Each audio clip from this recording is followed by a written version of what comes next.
Now, another framework that I would like you to do is what I call as the whole school framework. What does it mean? Back in 2019 or back in 2019, when I was working with Rex, I developed what we call as the whole school framework, which means that when we plan to use technology in teaching and learning or in the school, we need to make sure that we look into the four areas. Number one, 21st century learning and teaching, which means how do we incorporate technology with our curriculum, with our pedagogical approaches, with our assessments, the way we teach, all our approaches. We also need to focus on technology leadership. I want to emphasize the importance of of school leaders to be models of what it means to integrate technology, what it means to do hybrid or HyFlex learning. Very important.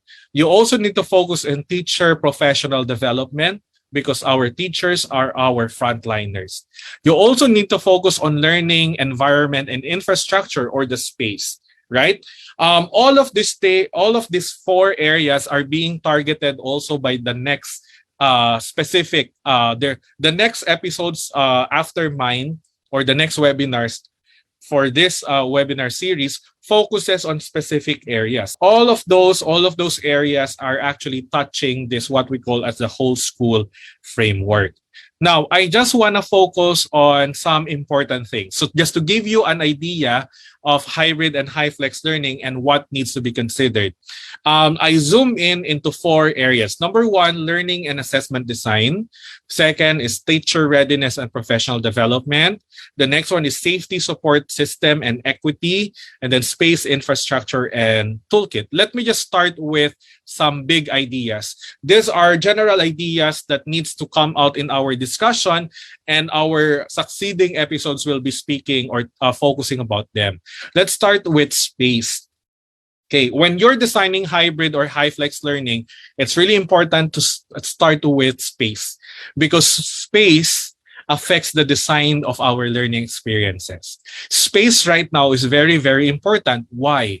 Because the layout of our equipments, devices, desks, chairs, and other tools will be affected by the guidelines and protocols set by IATF and DepEd. Like, for example, social distancing, ventilation, safety protocols, right?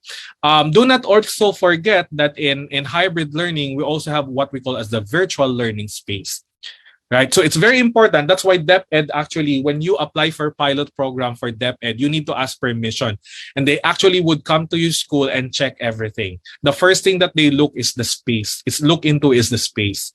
Because there are consideration that needs to be done to follow social distancing and safety protocols.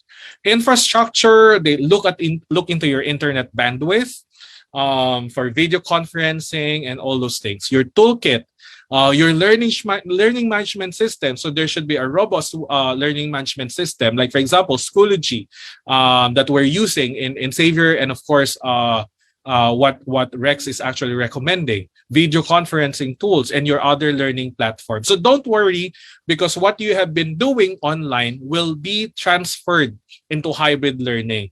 So you're not starting from scratch, which leads me to the big idea of teacher readiness and professional development. It is important to consider and remember that regardless of the mode of learning, the biggest impact rests on the quality of teaching.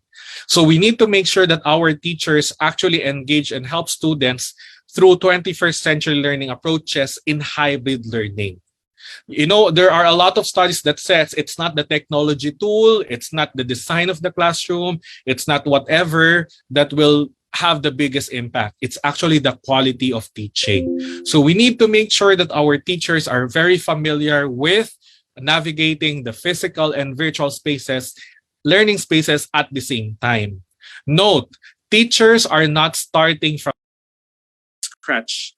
Teachers are not starting from scratch because teachers have experienced remote learning for 2 years or online learning 2 years, and they are going back to the classroom. They will pull out or bring with them their experience in teaching face-to-face, right? But again, it's very important to note that all teachers should be ready should have the necessary and basic skills to engage students or even to design learning experiences and assessment for hybrid learning.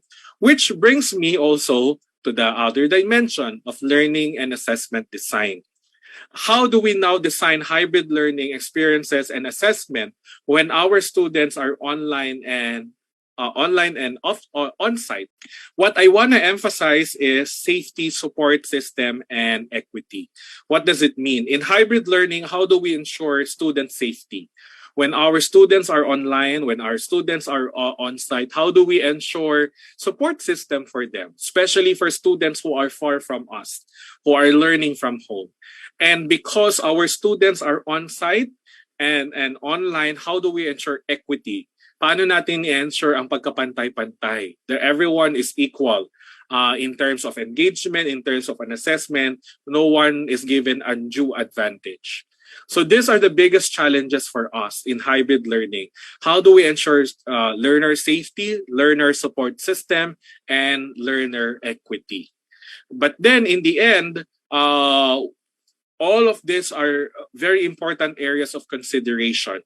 But I also would like to emphasize 4 keywords that you need to remember when you're designing hybrid learning or HyFlex learning program. Number 1, context. And I want to use this to summarize all the things that I've shared about HyFlex or hybrid learning.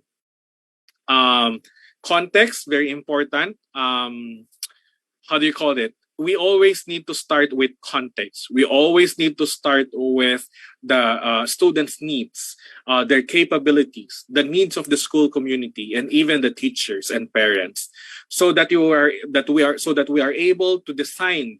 This is design thinking, by the way. We need to be able to design responses, a better response to the challenges of learning at this time of the pandemic. Quality, teaching and learning quality. And this rests on the capacity and capability of teachers. So we need to train our teachers. Well-being is very important. We will again transition. So this is, I think, our second transition at this time of the pandemic. Before, hopefully, we go back to full-time in-person or on-site learning. We are going to transition again. So that means that there will be a lot of adjustment. So we need to take care of well-being of our students, well-being of our teachers to ensure that everything is done well. Success in hybrid or HyFlex learning does not happen overnight. The first few weeks will be again very challenging because you will have to adjust. Everyone will have to adjust. So therefore, take care of yourself, of your students, of your teachers.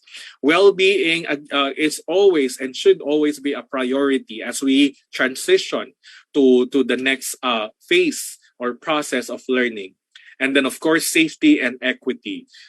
Keep in mind or bear in mind that learner safety and learner equity is the name of the game. How do we ensure that our on-site and online students are learning at the same time? That both set of students are developing and mastering sets of